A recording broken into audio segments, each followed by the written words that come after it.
नमस्कार आदाब सलाम सत श्री अकाल। केम छो कसे काय केरो हाले के ना छी यहाँ सब कैसन वाणी हाउ आर यू, कैसे हैं आप लोग? केमो नाचो मनक्काम खम्मा गनी हुकुम केमती अच्छंती की खबर। उम्मीद करता हूँ कि आप लोग बहुत अच्छे होंगे, स्वस्थ होंगे, दुरुस्त होंगे और आपका समय बड़े ही मज़े में बीत रहा होगा। मित्रों, आज के इस वीडियो में मैं एक विशेष व्यक्ति के जन्म कुंडली के बारे में चर्चा करने जा रहा हूँ कि उनके लिए जो है ये वर्ष 2022 कैसा रहेगा, किस मामले में अच्छा और किस मामले में बुरा रहेगा।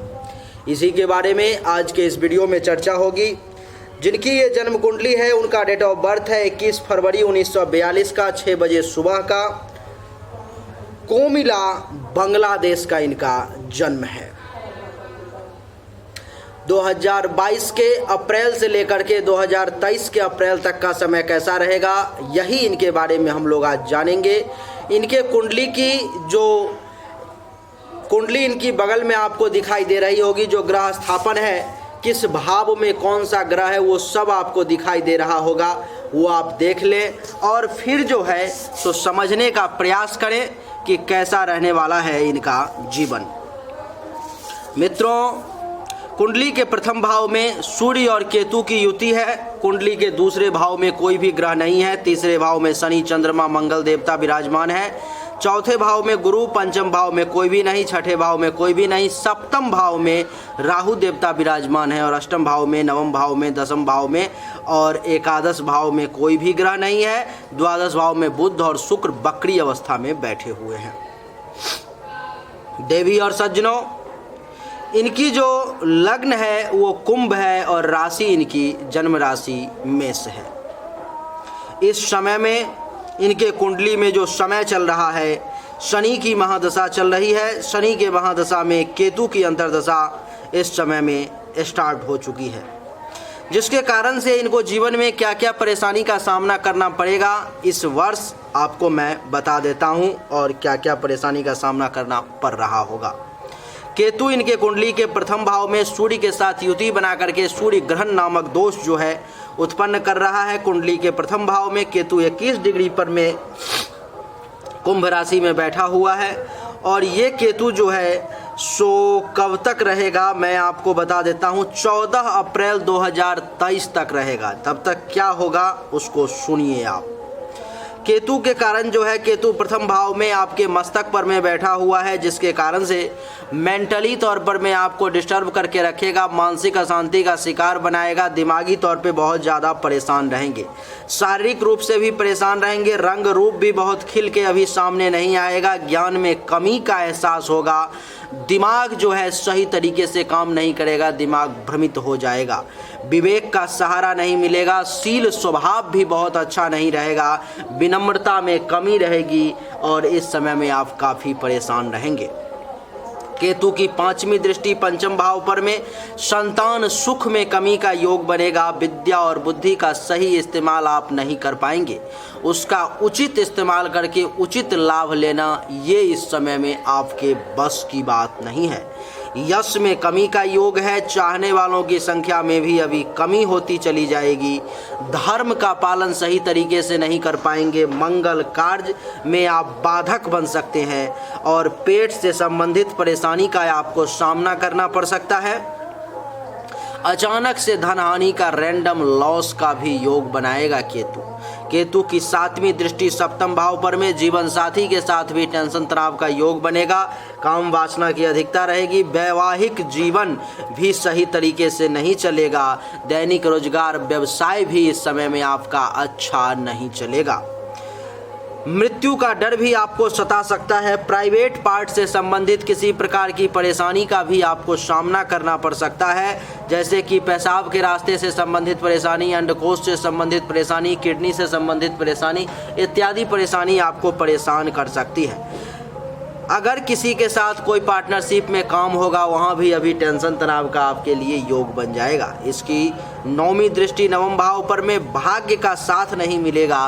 धर्म के प्रति विश्वास उतना अटूट नहीं रहेगा, कमज़ोर पड़ता जाएगा।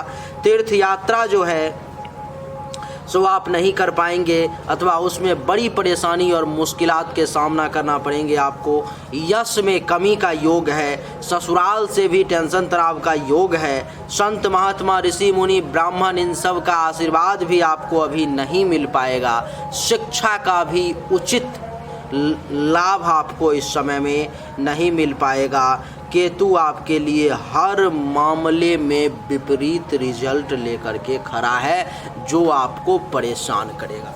इसीलिए इस समय में आपको चाहिए कि केतु से संबंधित उपाय करना चाहिए। शनि जो है आपके कुंडली में नीच का कुंडली के तीसरे भाव में बैठा हुआ है, ये भी खराब है, जिसके कारण से क्या होगा, तीसरे भाव में शनि है, फालतू का भाग दौड़ मेहनत परिश्रम ज़्यादा करवा सकता है, गले नाक कान से संबंधित परेशानी दे सकता है, श्वसन अंग से संबंधित परेशानी दे सकता है, भुजाओं में बल का एहसास नहीं होगा, पराक्रम में कमी जो है आपको देखने को मिलेगी, धैर्य कमज़ोर पड़ेगा, गुप्त शत्रु आपको परेशान करने की कोशिश करेगा। और शनि की तीसरी दृष्टि पंचम भाव पर में, तो संतान के सुख में कमी का योग बनेगा। विद्या और बुद्धि का सही इस्तेमाल आप नहीं कर पाएंगे, यश में कमी, चाहने वालों की संख्या में कमी। धर्म का पालन करेंगे, मंगल कार्य, धर्म का पालन करने में परेशानी का सामना करना पड़ेगा, मंगल कार्य आपके माध्यम से नहीं हो पाएगा अथवा परेशानी और मशक्क़त के बाद हो पाएगा। पेट से संबंधित परेशानी का सामना करने के लिए शनि भी विवश करेगा। अचानक से धनहानि, हृदय अथवा छाती के निचले भाग से संबंधित भी कुछ परेशानी का आपको सामना करना पड़ सकता है। शनि की सातवीं दृष्टि भी नवम भाव पर में है, तो वो भी नवम भाव के रिगार्डिंग जो है परेशानी देगा। और दसम दृष्टि जो है द्वादश भाव पर में है, तो खर्चा ज़्यादा करवाएगा, धन हानि का योग बनाएगा, सैया सुख में कमी लाएगा और आपके लिए हॉस्पिटल के खर्चा को एक्टिवेट करके रखेगा। आपका पैसा अस्पताल में जा सकता है।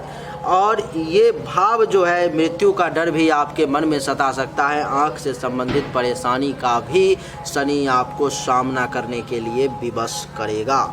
इस समय में आपके लिए उपाय करने की परम आवश्यकता है, लेकिन मैं देख लेता हूँ आपका कोई प्रश्न भी है क्या।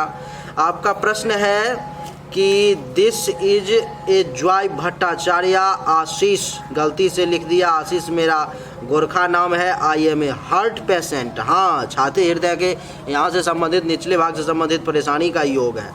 आई have got some kidney problem का भी योग है, सही बात है। And having prostate trouble, got also urine problem का भी, देखो जैसा जैसा बताया हूँ वही सब बात है। Please do not delay, I like you very much, rather I see your all video, I am your fan. काफ़ी उम्र हो गया है, सब कुछ जानकारी दे के कुंडली बना दो। आपके लिए बड़ी परेशानी का समय चल रहा है। आपने जो क्वेश्चन पूछा है वो सब तो मैंने खुद ही बताया है आपको।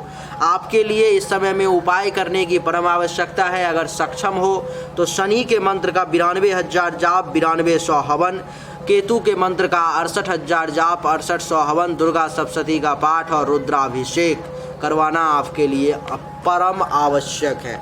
अगर आप नहीं करवाते हो तो मैं कुछ नहीं कहूँगा, लेकिन इसका इलाज जो है सो यही है जो मैं आपको बता रहा हूँ।